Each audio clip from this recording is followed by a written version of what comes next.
Bonjour à tous et bienvenue dans ce tuto vidéo de Blog Guitare. J'espère que vous n'avez pas le vertige parce qu'aujourd'hui je vais vous offrir un truc qui va littéralement donner des ailes à vos accompagnements. J'ai trouvé intéressant d'en parler car j'ai rarement vu ce sujet abordé sur la toile. Il s'agit de modifier légèrement la nature de vos accords comme nous allons le voir dans un instant. Pour l'exemple d'aujourd'hui, on va prendre une chanson simple comme I'm Yours de Jason Mraz. La chanson se joue de la manière suivante. Les accords sont faciles, il s'agit de Sol, Ré, Mi mineur et Do. Jusque-là, pas de souci.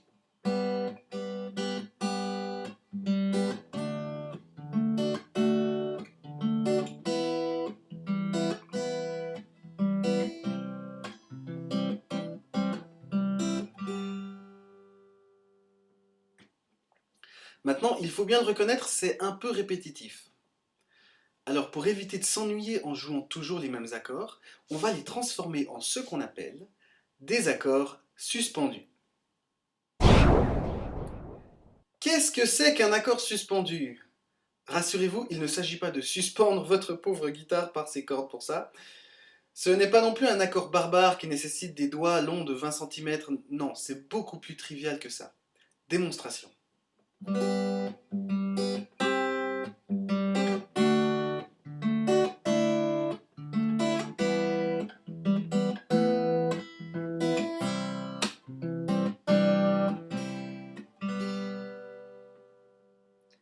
Vous avez entendu, j'ai changé une note, une seule, dans chaque accord pour en modifier la couleur.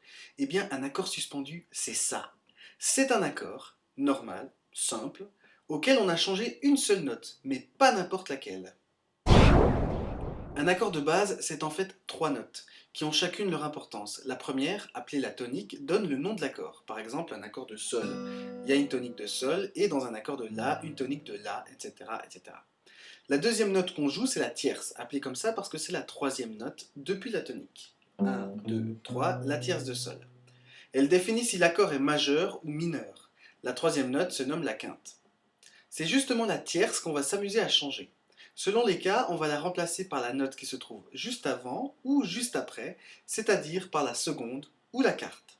Si vous choisissez la seconde, votre accord deviendra alors un accord sus2, et si vous choisissez la quarte, ce sera un accord sus4, tout simplement. Revenons maintenant à I'm Yours et examinons l'accord de Ré. Non seulement cet accord simple fait partie des premiers qu'on apprend en guitare, mais en plus il a l'avantage d'avoir un doigté qui permet d'atteindre la quarte et la seconde facilement. Voyez plutôt. Ça, c'est un accord de Ré majeur. Ça, c'est un accord de Ré sus2. Ça, c'est un accord de Ré sus4.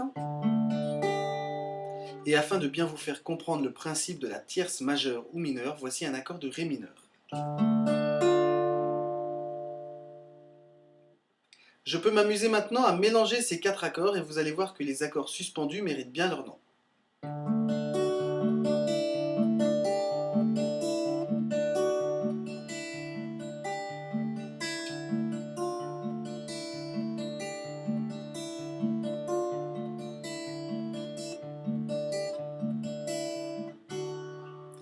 Même si les doigtés ne sont pas toujours les mêmes, c'est toujours possible de transformer un accord majeur ou mineur en accord suspendu sans que ça sonne faux. Vous pouvez vous amuser à rechercher pour chaque accord les secondes et les quartes. Vous aurez ainsi un outil sympathique et amusant qui rendra vos accompagnements uniques sans changer la nature du morceau.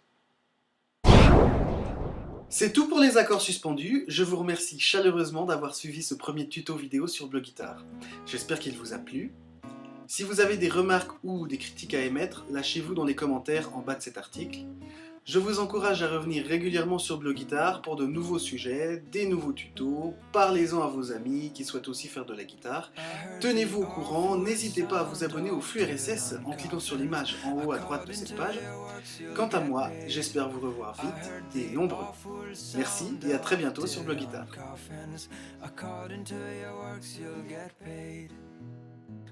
Some of them full, but some are